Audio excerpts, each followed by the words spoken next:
저와 여러분이 신앙생활하면서 늘 경계해야 할 것이 있습니다. 우리가 믿음 생활하면서 또 하나님을 믿으면서 늘 조심해야 되고 경계해야 될 것이 바로 우리 자신의 영적 무감각이에요.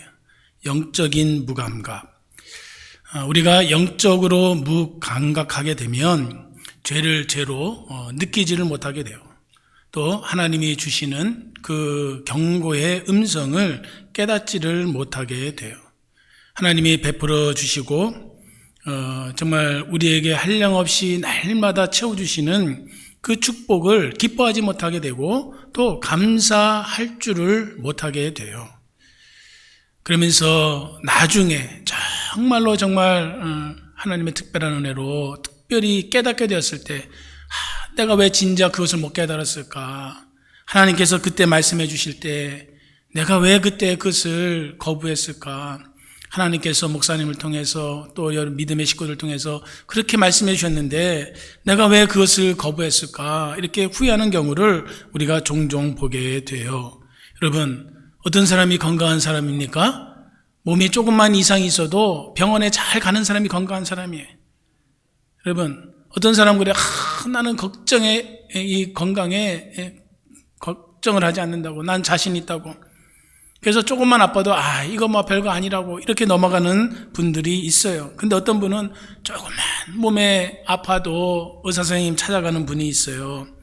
여러분, 몸에서 정상이 아니라고 하는 그 신호를 보내주는 거예요. 여러 가지 증상들로 우리에게 너 몸에 이상이 있다라고 그 신호를 보내줄 때 그 신호를 빨리 감지하고 의사 선생님 열심히 찾아가서 진찰받고 처방받고 또 여러 가지 그 의사 선생님들의 그 권고대로 이렇게 따라가면 건강하게 되는 거예요.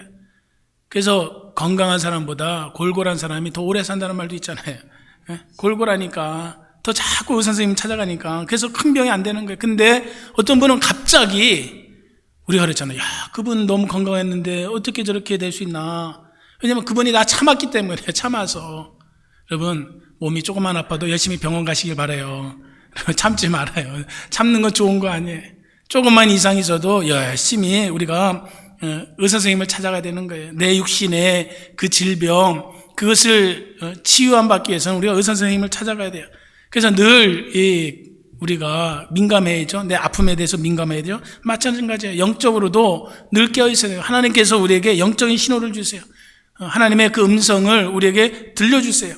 그때 우리가 깨어있고 영적으로 그것을 잘 각성을 하게 되면 그렇구나. 하나님께서 원하시는 것이 이거구나. 하나님께서 이렇게 하기를 원하시는구나. 하나님께서 이것을 멈추기를 원하고 계시는구나. 그런 것에 대해서 우리가 결단하고 하나님의 뜻을 이루는 삶을 살아가게 돼요. 근데 여러분, 우리가 영적으로 무감각하게 되면 하나님의 음성을 듣지 못하면은 누구의 주장을 받아서 삶을 사는 거예요? 내 자신, 내 심령, 내 마음, 내 감정, 거기에 좌지우지하게 되는 거예요. 특별히 그 내 마음, 내 심령을 누가 주장하도록 내버려둬요? 마귀한테 내버려주는 거예요. 그래서 마귀가 내 심령을 주장해서 하나님의 음성을 더더욱 듣지 못하고 순종하지 못하도록 한다는 사실을 우리가 항상 알아야 돼요. 사랑하는 성도 여러분, 저와 여러분의 영혼이 잠자는 영혼이 되지 않도록 늘 기도할 수 있기를 부탁을 드립니다. 내 심령이 세상의 염려로, 교만으로, 세상의 낙으로 가득하여 묻어지지 않게 해달라고 항상 기도하시기를 부탁을 드립니다. 내 마음이 마귀의 손에 주장되지 않게 해달라고 매일 기도하는 성도가 되기를 부탁을 드립니다. 여러분, 영적으로 무감각한 그 삶을 살아갔던 또 한 사람이 있어요. 하나님을 믿지도 않았지만 여러분, 하나님께서 여러 가지 상황적으로 또 앞선 3번의 재앙을 통해서 바로에게 하나님께서 계속해서 음성을 들려주셨어요. 근데 바로는 그 3번의 재앙을 통해서 내가 그동안 믿고 의지했던 그 애굽의 신들이 참신이 아니구나. 이스라엘 백성이 믿는 여호와 하나님이 전능의 하나님, 권능의 하나님, 참 하나님이란 것을 그는 체험을 했어요. 이렇게 하나님의 능력을 체험하고 하나님에 대해서 안다고 하나님을 입술로 고백했던 이 바로, 그 바로의 마음이 여전히 세상을 향하고 있었던 것을 보게 돼요. 그래서 하나님은 모세에게 다시 바로에게 찾아가서 하나님의 요구사항을 전달하라고 말씀하고 계세요. 20절에 보면 이렇게 얘기해요. 여호와께서 모세에게 이르시되 아침이 일찍 일어나 바로 앞에 서라. 그가 물 있는 곳으로 나오리니 그에게 이르기를 여호와께서 이와 같이 말씀하시기를 내 백성을 보내라. 그러면 그들이 나를 섬길 것이니라. 하나님은 지금 모세에게 모세야 바로한테 가라. 지금 바로가 어디였냐면 나일강가에 나와 있다. 아침 일찍이 나일강가에 나와 있는 이 바로왕에게 찾아가서 다시 이야기하라. 내 백성을 보내라고 이야기하라. 내 백성이 나를 섬길 것이다. 나를 예배할 것이다. 그 하나님의 메시지를 전달하라는 그 요구를, 명령을 모세가 받게 돼요. 여러분, 여기서 지금 하나님께서 모세에게 바로를 언제, 어디서 만나라고 해요? 아침 일찍이. 어디요? 물 있는 곳. 물 있는 곳이 어디겠어요? 나일강. 나일강이라는 거예요. 왜 바로가 나일강에 갔겠어요? 나일강이 왜 갔겠어요? 바로가 지금 아침 일찍이 나일강에 간 것은 그가 섬기는 애굽의 신, 풍요를 가져다 주는 그 나일강의 신, 그 하피에게 제사를 드리기 위해서 간 거예요. 얼마 전에 이 바로는 나일강의 그 신, 풍요를 가져다 주는 이 신이 거짓이고 가짜라는 거, 그것을 체험을 했어요. 경험했어요. 근데 다시 뭐요? 다시 돌아갔다는 거예요. 다시 간다는 거예요. 이 세상에서 자기가 의지하고 자기가 소중하게 여기는, 가치 있게 여기는 것이 정말 나를 구원해 줄 수 없다고 하는 이 사실을 깨닫음에도 불구하고 여전히 포기하지 않는다는 거예요. 우리가 종종 여러분 믿음 생활하면서 어떤 사람은 은혜 받았다고 하면서 열심히 믿음 생활해요. 그래서 어느 정도 시간이 가면 또 믿음이 식어. 그래서 다시 점집에 가. 점 보러 가세. 여러분, 뭐가 또 안 되면 내 운명이 어떻단 거, 내가 이게 뭐가 꼈다는 둥, 이러면서 여러분 신문 열심히 찾아봐. 다시 옛날로 돌아가는 그 믿음의 삶이 있어요. 보면 참 안타까운 거예요. 지금 바로의 모습이에요. 바로의 모습이에요. 그가 처절하게 그가 의지했던 나일강의 신이 아무런 소용이 없다는 것을 체험했음에도 불구하고 다시 돌아간다는 거예요. 2차, 3차의 그 재앙을 통해서 잃어버린 거 다시 한번 또 어떻게 회복해보겠다고 나일강 신 앞에 와서 다시 비는 거예요. 저 여러분은 이렇게 정말 바로와 같이 다시 영적으로 퇴보하는 그러한 삶을 살아가지 않기를 부탁을 드립니다.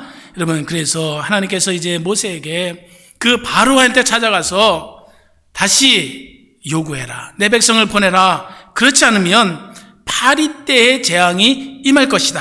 21절 볼까요? 내가 만일 내 백성을 보내지 않으면 내가 너와 내 신하와 내 백성과 내 집들의 파리때를 보내리니 애굽 사람의 집집에 파리때가 가득할 것이며 그들이 사는 땅에도 그러하리라. 파리때를 보내주겠다. 여기서 파리때는 일종의 모기예요. 모기 종류인데 날아다니는 그 학자들은 딱정벌레를 가리킨다고 말을 하고 있어요.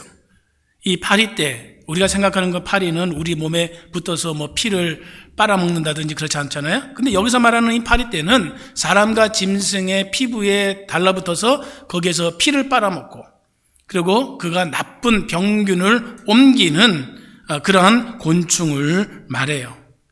그래서 이 파리떼, 여기서 말하는 이 파리떼를 애굽 사람들은 케프라고 불렀는데 이것을 무엇으로 여겼냐면 부활의 신으로 섬겼어요. 부활의 신, 불멸의 신으로 애굽 사람들은 섬겼어요. 애굽 사람들은 이 딱정벌레가 이 풍뎅이 같은 건데요, 바로 부활과 불멸의 상징이다라고 섬겼어요. 그래서 사람이 죽으면 미라를 만들잖아요. 애굽에 유명한 미라잖아요. 그래서 미라를 만들 때 그 사람의 그 심장을 빼내고 그 심장의 자리에 무엇을 갖다 내면 만든 조각한 이 풍뎅이, 딱정벌레를 그 자리에 놓았어요. 왜? 다시 부활할 것을 믿기 때문에. 이렇게 하나님은 이제 바로와 애굽 사람들이 부활과 불면의 신으로 섬기고 있는 이 파리가 아무것도 아니고 하나님의 손에 사용되는 도구에 불과하다는 것을 이제 깨우치시게 되는 거예요. 그들이 믿는 그 불멸의 신이, 부활의 신이 정말 아무것도 아니다. 너희들이 추앙하는 그 딱정벌레는 하나님의 도구에 불과할 뿐이다. 그래서 하나님께서 그것을 깨우쳐 주시기 위해서 선택하신 방법이 무엇이냐면 바로 선택이고 구별이라는 거예요. 선택이고 구별. 22절에 보면 이렇게 말씀해 주고 있어요. 그날에 나는 내 백성이 거주하는 고센 땅을 구별하여 그곳에는 파리가 없게 하리니 이로 말미암아 이 땅에서 내가 여호와인 줄을 내가 알게 될 것이라. 여기 보면 하나님께서 뭐라고요? 고센 땅을 구별하겠다. 고센 땅은 어떤 땅이야? 이스라엘 백성들이 거주하고 있는 땅이에요. 내 백성이 거주하는 고센 땅을 뭐라고요? 구별하겠다는 거예요. 그곳에만 파리가 없게 하시겠다는 거예요. 그래서 이번에 내리는 네 번째 재앙에서 하나님은 하나님의 백성과 애굽의 백성, 바로의 백성 사이를 구별하시는 거예요. 네 번째 재앙을 통해서. 앞선 세 번의 재앙은 이스라엘 백성들도 같이 경험을 해야 했어요. 똑같이 고통을, 괴로움을 겪어야만 했어요. 그때는 하나님께서 이스라엘 백성과 바로의 백성, 애굽 사람들을 구별하지 아니하셨어요. 동일하게 어려움을 겪게 하셨어요. 근데 이번에는 뭐래요? 이스라엘 백성들은 제외시키겠다는 거예요. 이 재앙에서 벗어나게 해주시겠다는 거예요. 바로 구별을 통해서. 여러분 생각해 보세요. 날아다니는 파리, 사람이 통제할 수 있어요? 파리를 향해서 너는 이곳으로 와, 너는 여기만 있어. 그러면 파리가 네 알았습니다 하고 순종해요? 사람은 그럴 능력이 없어. 여러분 지금 이 파리떼가 우리가 생각하는 몇십 마리가 아니라 수백 마리, 수천 마리, 수억 마리가 지금 갑자기 나타나는 게 되는 거예요. 임하게 되는 거예요. 그 수없이 많은 이 파리떼가 날아다니는데 고센 땅 안 날아가겠어요? 그 중에 돌연변이가 있잖아요. 항상 이상한 행동하는 곤충이 있을 수 있잖아요. 얼마든지 고센 땅에도 들어갈 수 있는 그 상황이에요. 근데 하나님께서 뭐라고요? 못 들어가게 하겠다는 거예요. 이 세상에 존재하는 모든 피조물은 다 하나님의 주권 아래 있는 거예요. 하나님의 손 아래 있는 거예요. 하나님의 통제 아래 있는 줄 믿습니다. 여러분, 바로 이것이에요. 하나님께서는 이 파리, 날아다니는 파리까지도 통제하시는 능력의 하나님, 이 능력의 하나님께서 이스라엘 백성을 특별히 사랑해서 그들에게는 재앙이 임하지 않게 주시겠다는 거예요. 23절에 보면 이렇게요. 내가 내 백성과 너 백성, 내 백성 사이를 구별하리니 내일 이 표징이 있으리라 하셨다 하라. 하나님께서 지금 구별하시는 거예요. 지금 바로는 앞서 하나님의 그 권능을 체험했어요. 세 번의 그 재앙을 통해서. 그럼에도 불구하고 모세를 통해서 전달받은 내 백성을 보내라고 하는 이 네 번째 요구에 거절했음을 우리가 알게 돼요. 아마 속으로 바로는 이렇게 생각했던 것 같아요. 앞서 세 번의 재앙, 하나님께서 하셨던 것 같은데 또 우연히 될 수도 있는 거 아닌가? 내가 일시적으로 얼음을 피하려고 티끌이 이가 되는 재앙을 만났을 때 하나님의 권능이 신이라고 하나님이라고 내가 고백했지만 그러나 여전히 세상은 내 것이다. 내 능력으로 얼마든지 지금 이스라엘 백성이 섬기는 그 여호와가 공격해오는 거 내가 감당할 수 있어 라고 생각했던 것 같아요. 그래서 파리떼를 너의 백성, 바로의 백성에게만 임하게 하고 고센 땅에는 이스라엘 백성이 거주하는 고센 땅은 임하지 않게 하겠다는 그 이야기를 들었을 때 무슨 소리야. 바로는 그것에 대해서 믿지 않은 거예요. 그래서 안 보내겠습니다. 못 보내겠습니다. 라고 거절했어요. 한번 해보라고. 그 파리떼가 어디 고센 땅에 안 들어가나 우리한테도 임했으면 분명히 고센 땅에도 이 파리떼가 갈 것이다. 나만 어려움 당하냐? 이스라엘 백성도 어려움을 당할 것이다. 한번 해볼 편을 해라. 이런 마음을 가졌던 것 같아요. 24절 말씀 볼까요? 그래서 이렇게 얘기해요.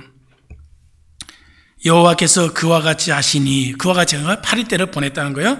무수한 파리가 바로의 궁과 그의 신하의 집과 애굽 온 땅에 이르니 파리로 말미암아 그 땅이 황폐하였더라. 이것은 무엇을 말하고 있는 거예요? 바로가 모세가 요청했던 그 요청상 내 백성을 보내라고 하는 그 요구를 거절했기 때문에 이 일이 벌어진 거예요. 그죠? 만약에 바로가 받아들였으면 보냈을 거 아니에요. 거절했던 것을 전제로 하고 있어요. 여기 보세요. 하나님께서 재앙을 내리시는데 누구한테 먼저 내려요? 바로한테 먼저, 제일 먼저 임하게 해요. 파리떼를 어디부터 보내요?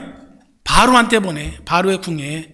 그리고 그의 신하, 바로를 추종하는 그의 신하들에게 2차로 보내고 맨 마지막으로 애굽 백성들에게 보내시는 것을 보게 돼요. 하나님은 여러분 항상 죄의 우두머리 거기부터 하나님께서 이렇게 치시는 것을 보게 돼요. 자, 이제 바로는 이 파리떼의 재앙으로 인해서 엄청난 어려움을 겪게 되고 눈으로 정말 뼈저리게 느끼게 돼요. 이 고통이 너무너무 심하다는 것을 보게 돼요. 바로 같았으면 어떻게 했어요? 또 다시 요술사나 마술사를 불렀어야 돼. 애굽의 요술사나 마술사를 불러서 야 빨리 이 문제를 해결해봐라. 너도 한번 해보라라고 권면을 해야 되는데 지금 파리떼가 임해서 지금 온 애굽의 지형이 황폐하게 되니까 바로 모세한테 바로 찾아가요. 그죠? 볼까요? 25절에 보면 이렇게 바로가 모세와 아론을 불러 이르되 너희는 가서 이 땅에서 너희 하나님께 제사를 드리라. 바로 뭐래요? 그래 야 가서 예배 드려. 바로 굴복하는 것을 보게 되죠. 바로 굴복하게 돼요. 자, 여기서 보면 지금 바로는 아주 처절하게 하나님의 능력, 하나님의 그 구별된 이 모습을 보게 돼요. 그렇구나. 이렇게 수없이 많은 파리떼가 이스라엘 땅에 이스라엘 백성들이 거주하는 그 고센 땅에는 전혀 날아가지 아니하고 자기의 백성, 자기 땅에만 임한 것을 보면서 아, 그렇구나. 이게 하나님의 또 다른 권능이 있구나 것을 깨닫게 돼요. 이렇게 하나님은 그의 백성을 특별한 섭리로 돌보시는 하나님이신 줄 믿습니다. 바로는 고통 가운데 빠져있는 자기 백성들을 도와줄 능력이 없었어요. 그러나 하나님은 아주 특별한 은혜로 하나님의 손으로 능력으로 그 재앙으로부터 벗어나게 해주시는 거예요. 오늘도 하나님은 저와 여러분을 눈동자같이 지켜주시고 푸른 초장으로 인도해 주시는 능력의 하나님인 줄 믿습니다. 그래서 바로의 정말 당하는 재앙들, 하나님께서 애굽에서 역사했던 이 놀라운 능력들을 체험했던 이 모세는 말년에 이렇게 고백을 해요. 신명기 32장 10절에 보면 여호와께서 그를 황무지에서 짐승이 부르짖는 광야에서 만나시고 호위하시며 보호하시며 자기의 눈동자같이 지키셨도다.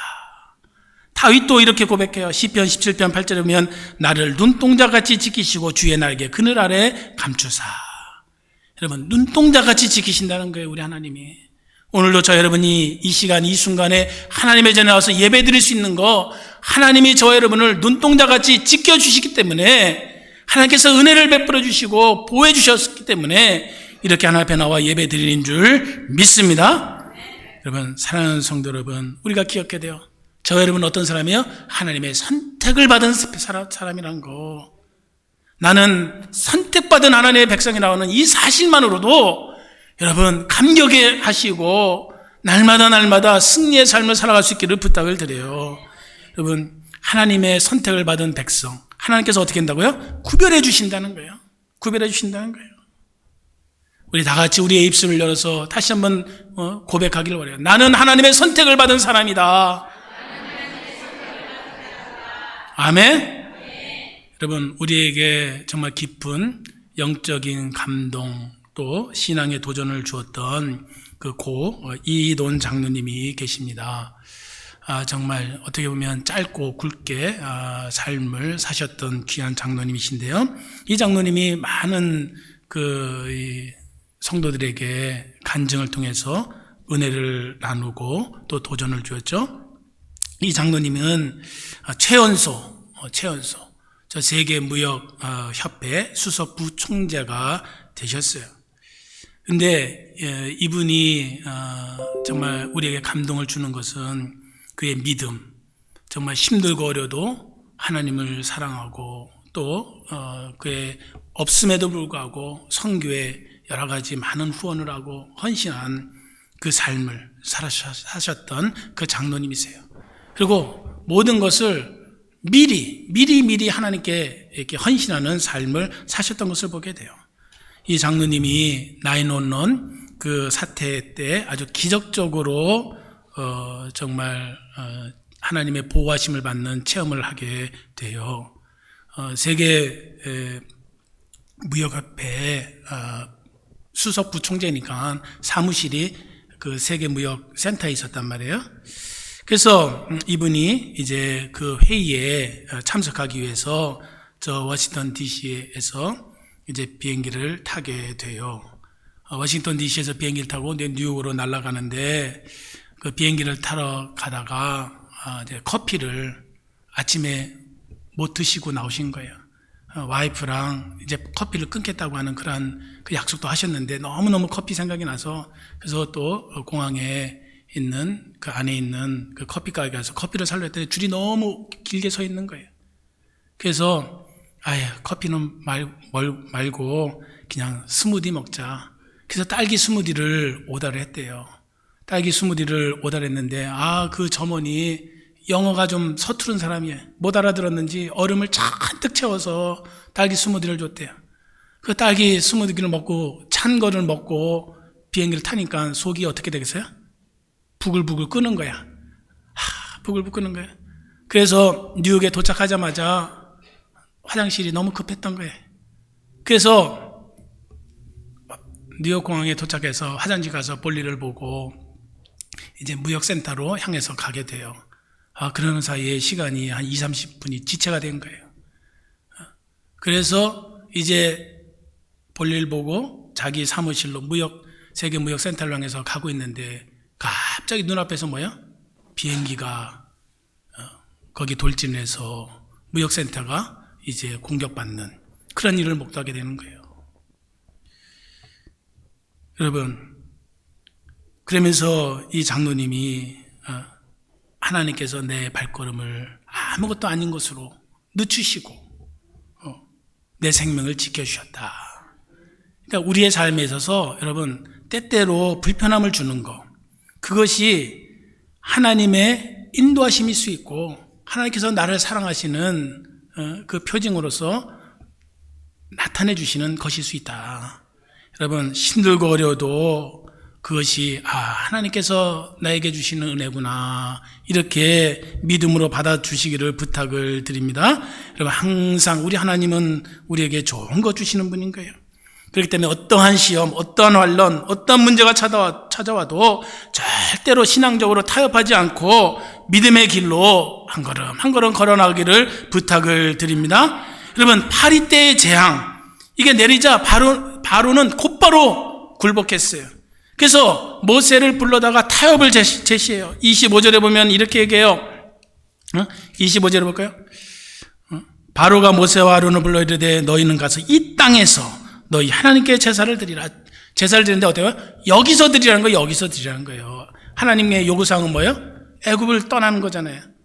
광야길 사흘길을 떠나와서 광야에서 예배드리는 건데 이 땅에서 드리라는 거예요. 이 땅에서 드리라는 거예요. 여러분, 항상 기억해야 돼요. 마귀는 항상 우리에게 신앙의 타협안을 제시해요. 타협안. 이런 들었다 하디 저런 들었다 하디 것처럼 항상 신앙적인 그 타협안을 제시한다는 거예요. 근데 여러분 모세는 어떻게 해요? 단호하게 거절해요. 단호하게 거절해요. 26절에 보면 모세가 이르되 그리함은 부당하니이다. 우리가 드릴 수 없다는 거예요. 왜냐? 지금 바로는 이거예요. 이 땅에서 제사를 드리면 제사를 드리기 위해서는 뭐래? 동물을 잡아 죽여야 돼요. 근데 애굽 사람들은 동물들을 무엇으로 섬기고 있어요? 신들로 섬기고 있는 거예요. 애굽 사람들이 이스라엘 사람들이 동물을 자기들이 신으로 섬기고 있는 그 동물을 잡아 죽어서 예배를 드리는 제사를 드리는 그 모습을 보면 어떻게 되겠어요? 가만히 있겠어요? 애굽 사람들이 오늘 보니까 돌로 들어서 우리를 치는 일이 벌어집니다. 항상 기억해. 이 마귀의 이 괴계가 얼마나 간교합니까, 여러분? 사람과 사이를 이간시키는 거예요. 사람끼리 갈등을 만드는 거예요. 거기에 대해서 지금 뭐예요? 모세는 단호하게 하나님께서는 그거 원하신 거 아닙니다. 하나님께서 원하신 것은 무엇입니까? 사흘길로 가서 여기 27절 우리가 사흘길쯤 광야로 들어가서 우리 하나님 여호와께 제사 드리겠다. 이것이 하나님의 말씀입니다. 항상 우리의 생각이 아닌 사람들에 대한 배려가 아닌 하나님의 말씀이 기준이 되고 하나님의 말씀대로 순종하는 믿음의 삶을 살아가기를 부탁을 드립니다. 그러한 사람이 하나님의 특별한 보호하심을 받고 선택함을 받는 그 삶을 살아가게 되는 거예요. 사랑하는 성도 여러분, 우리는 세상에 살아가지만 세상에 속한 사람이 아님을 항상 기억하시길 바라요. 우리는 세상에서 하나님의 자녀로 살아가는 사람이에요. 베드로가 저와 여러분에게 이 세상에서 어떠한 삶을 살아갈지 이렇게 우리에게 말씀해 주고 있어요. 베드로전서 2장 9절에 보면 그러나 너희는 택하신 족속이요 왕같은 제사장들이요 거룩한 나라요 그의 소유가 된 백성이니 이는 너희를 어두운 데서 불러내어 그의 기이한 빛에 들어가게 하신 이의 아름다운 덕을 선포하게 하려 하심이라. 아멘. 여러분 하나님의 선택을 받았어요. 왜? 하나님의 그 은혜, 은총, 하나님의 놀라운 축복을 드러내는 삶을 살게 하시기 위해서 저 여러분을 선택해 주신 줄 믿습니다. 여러분 여기 보세요. 저 여러분들에겐 무엇이 예정되어 있어요? 하나님의 아름다운 덕, 그것을 누리는 삶이 우리에게 준비되어 있다는 거예요. 그렇기 때문에 세상이 아닌 이 세상에서 하나님의 백성으로 하나님의 자녀로서 구별된 삶, 하나님의 선택함을 받은 삶, 그래서 하나님의 자녀로서 영광을 누리는 삶을 살아가기를 간절히 소원드립니다.